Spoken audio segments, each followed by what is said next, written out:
Hi mathematicians, welcome to this video today that's going to talk to you about the least common multiple.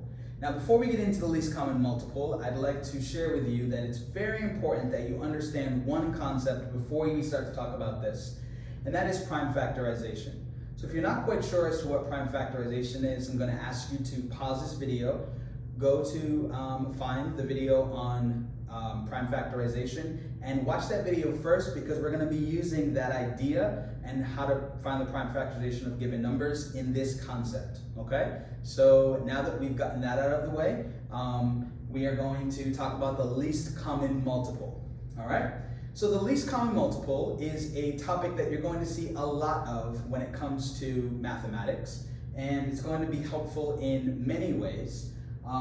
Let's talk about what least common multiple is as it's defined, okay? So let's break down this word least. When you think of least, I hope you think of the smallest or the smallest of something. So we're going to call this the smallest. Common, if you and I have something in common, we're going to share that characteristic. In this case, they're going to share those numbers.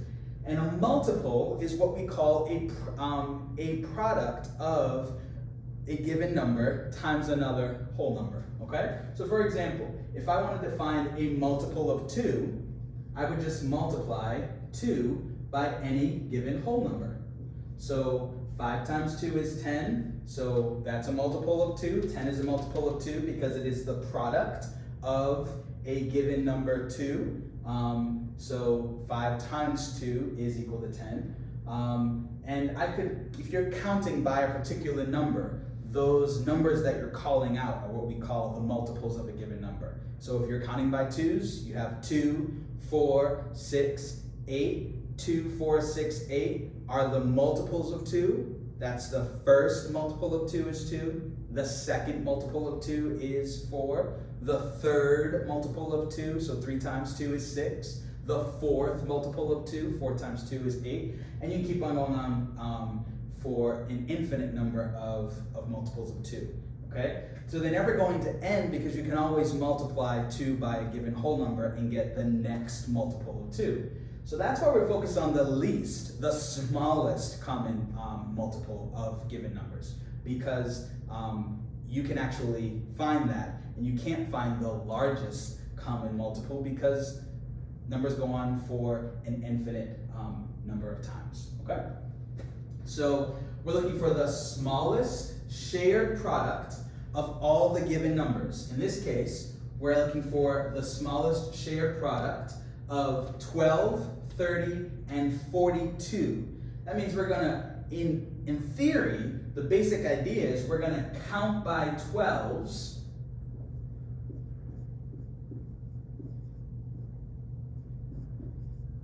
We're gonna keep on going. We're gonna count by 30s.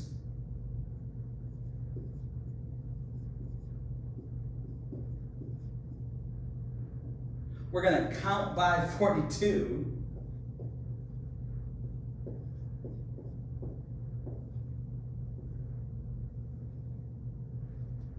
By 42, 40, 44, and then 42. 2 more. It's 46. Okay? So we're going to count by 42, and we're going to eventually end up on the same number on all of these. So the very first number that we get that shares all of these is what's going to be known as the least common multiple, or the LCM of these given numbers. So the notation would be LCM, which is the least common multiple of 12, 30, and 42 is equal to, and whatever that first small number is that we share when we count by 12s, 30, 42 will be the least common multiple. This is called the basic method, and it's not the, this is the concept behind it. It's not the most efficient way to find the answer because as you can see, I've already listed 4 multiples and I haven't gotten the number yet.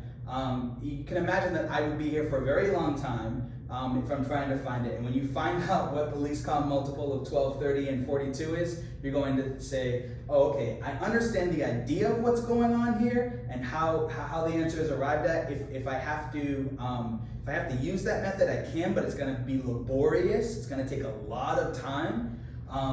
or I can use the efficient method. And the efficient method is going to be a faster way of getting what the result is, what the least common multiple of 12, 30, and 42 is, without having to list out all the multiples in order to find the first one that they have in common, okay?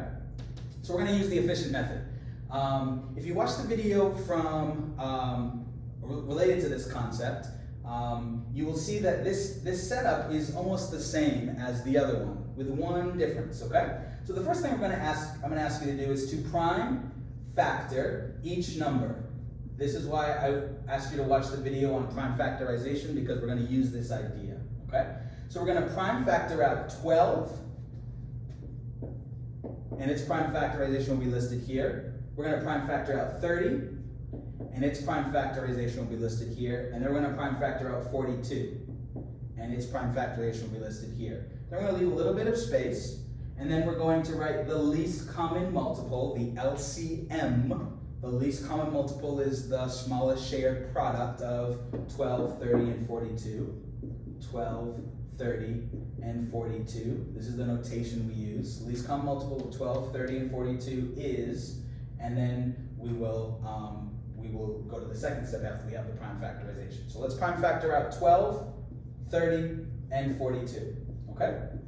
So 12's prime factorization is going to be just the product of prime numbers. So 12 is not a prime number, so I'll break it down into 3 times 4. So I have, is 3 a prime number? Yes. So I'll use factor trees to develop the prime factorization, circling prime numbers and breaking down composite numbers. Prime numbers are those that have exactly 2 unique factors, and composite numbers are those that have more than 3 unique factors that can make up that number. So 1 and 4 make up 4, but 2 also can be multiplied by another number to get to 4. So that makes 4 a composite number because it's more than 2 unique factors. It has 1, 2, and 4 that can divide 4 or make 4.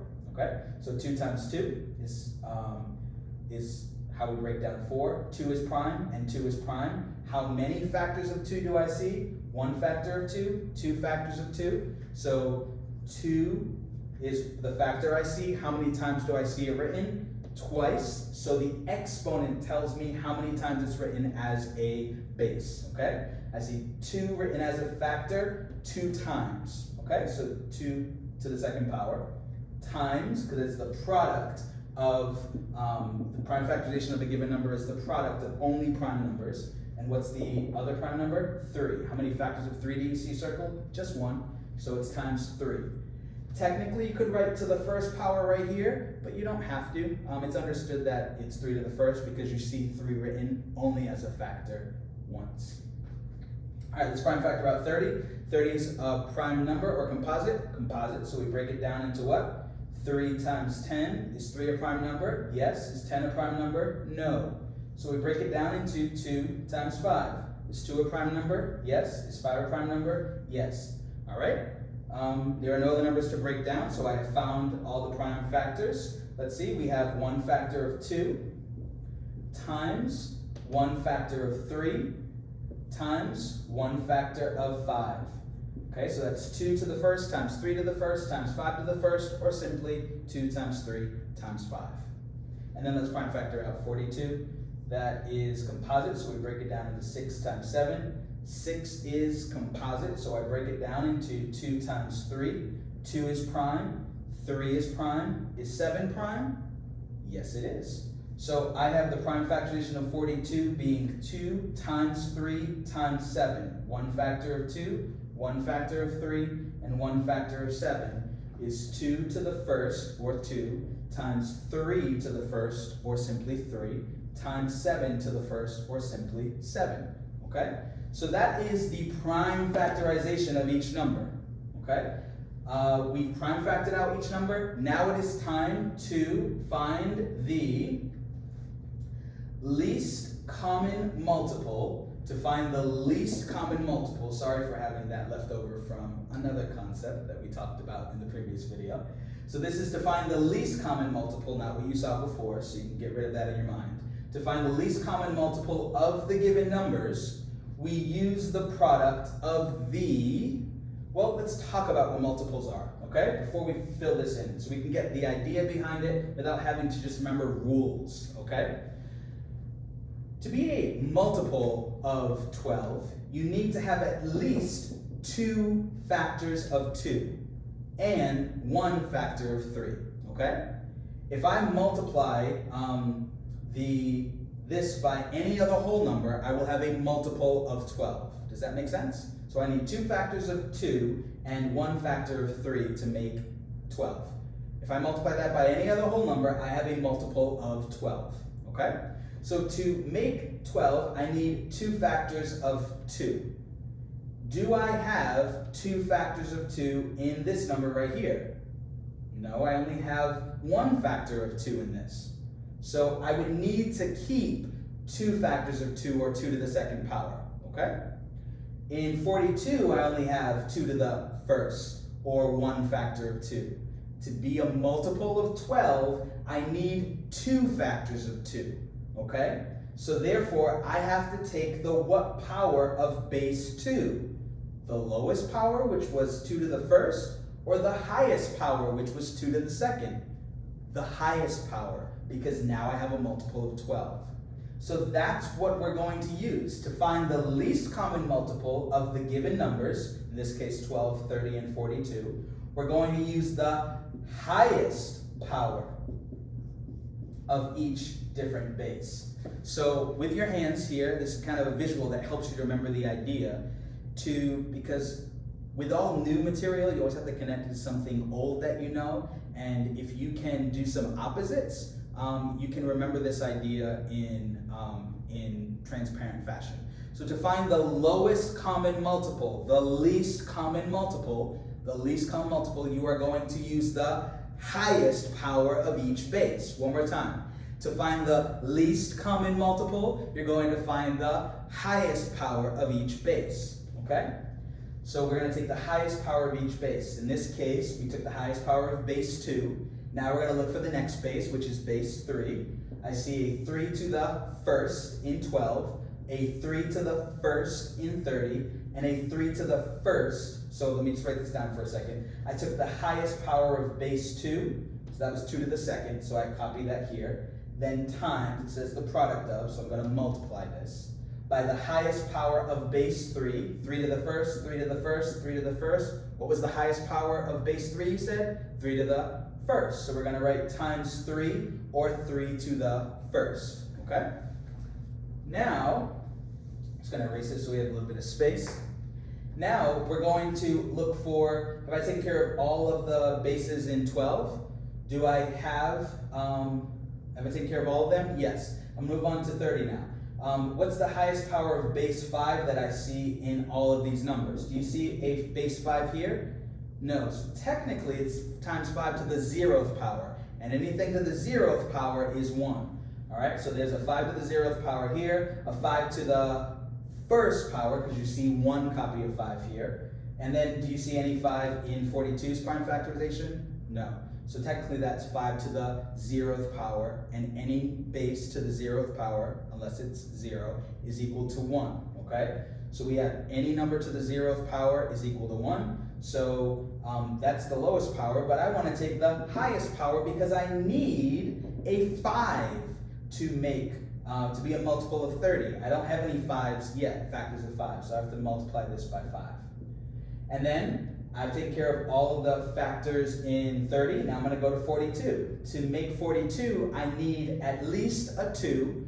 Do I have 1 factor of 2 in 2 to the second? At least? Yes. Do I have at least a factor of 3 in 3 to the first? Yes. I need a factor of 7. Do I have a factor of 7 in this yet? No. So therefore, I'm going to write 7 to the first power, or times 7. Technically, in both 12 and 30, there is a 7 to the 0th power. But we take the highest power because that is what is necessary to make up that given number. So let's take a look at our prime factorization and see if this is the product of the highest powers of each different base. Okay, to make 12, we need at least 2 2's and a 3. Do I have at least 2 2's? Yes. Do I have at least a 3? Great, so this is enough to be a multiple of 12. Perfect. Now to make 30, I need at least a 2 to the first. Is there at least a 2 to the first and 2 to the second? That means, is there at least a factor of 2 when I see 2 to the second? Yes. Is there at least one factor of 3 in 3 to the first? Yes. Is there at least one factor of 5 in 5 to the first? Yes. So I have what it takes to make a multiple of 30. And next, I move on to what it takes to be a multiple of 42. I need at least a 2. I see at least one factor of 2 in 2 to the second. I need at least one factor of 3. I see that I have at least one factor of 3 in 3. And I need at least a factor of 7. Do I see a factor of 7 in this? Yes. This right here, when I multiply it all out, is going to give me the least common multiple of 12, 30, and 42. Let's figure it out. What we do is we write an equal sign on the next line because this expression has the same value as the expression I'm about to write right now. I'm going to simplify the exponential notations, okay? So 2 to the second power is really short for 2 times 2, okay? So I'm gonna do 2 times 2, not because it's 2 times 2 this way, because the exponent tells me how many times to write it as a factor. I'm gonna write it twice, so blank times blank. And the 2 is the number I'm putting in each blank. So 2 times 2 is equal to 4, okay? So that's simplifies to 4, then times 3, because that's already 3 to the first, which is 3, times 5, times 7, okay? Now I'm going to compute this, and I could multiply across and do 4 times 3, whatever that is, times 5, whatever that is, times 7. But I'm going to, in my own mind, think of properties that I know to make the computation a little bit easier. To do that, I'm going to, in my mind, change the order of these factors, because I can change the order of factors around multiplication symbols. What property is that called? It's called the commutative property, okay? And so I can change the order of the numbers without changing the result. So I'm gonna in my mind do 4 times 5, because I know that makes a number that ends in 0 that's easy to compute with. So 4 times 5 is 20, okay? And I change the order of the numbers around, so now I'm going to multiply 3 times 7. I'm not going to take 20 and multiply it by 3, then times 7. I'm going to multiply 3 times 7. And the order in which I multiply, not changing the order of the numbers, but the order in which I multiply doesn't change the answers. That's called the associative property. Remember, an association is called the group. In math, we group with parentheses, okay? And so we are going to move the order of the numbers around so that I have 4 times 5 times 3 times 7, okay? So 4 times 5 is 20, and 3 times 7 is 21, and I'm going to multiply 20 by 21, okay? 20 by 21. 4 times 5 is 20, and 3 times 7 is 21. Okay, so we have 1 and 2, and then 0 and 4. So we have, what's going on here? 1 times 0 is 0. Okay, there we go. 1 times 0 is 0. 2 times 1 is 20. See, sometimes when we're computing, we make mental computation errors. Totally fine in mathematics. Just when you're going back, check over your work carefully so you can find it. Okay, so 1 times 0 is 0. 1 times 2 is 20. And then 2 times 0 is 0. And then 2 times 2 is 4. So we have 420 here, okay? And so the least common multiple of these numbers is 420. Give me 1 second here, because I just want to look through this. Prime factorization of 12 is 2 to the 4th times 2, that's 3. That's 6, that's 30. That's 6, that's 7. Okay, then we need a 2 to the 2nd times a 3 times a 5 times a 7. Okay, so 4 times 5 is 20, 3 times 7 is 21, 20 times 21, verify one more time. Yes, it's 420, okay? So we have 420 is the greatest common factor, okay?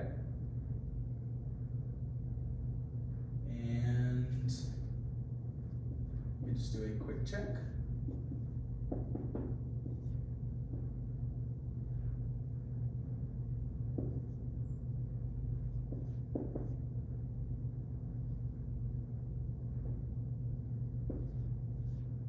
That works, and then that's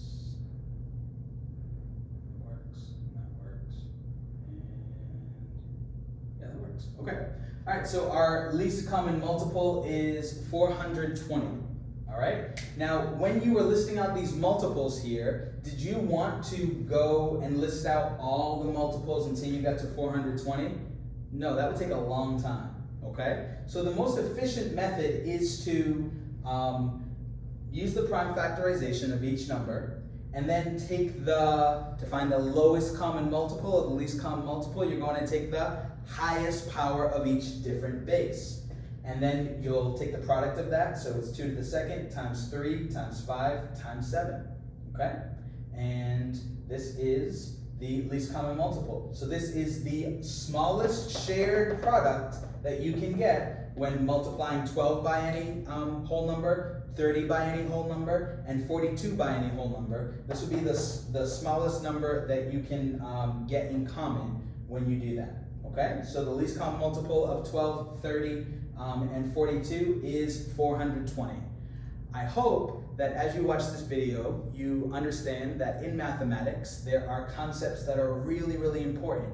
And as you saw at the end, when you're going through your work, sometimes you are pausing. And I kept this in the video because I thought it's important for you to see that in mathematics, we're not looking for perfection. We're looking for time and practice and understanding. As I was going through this, I just wanted to verify for myself that these numbers were what they were, and they were computing to the correct numbers, okay? So with that, I hope that you understand what the least common multiple is all about, and you get a sense of how it can be applied to other concepts.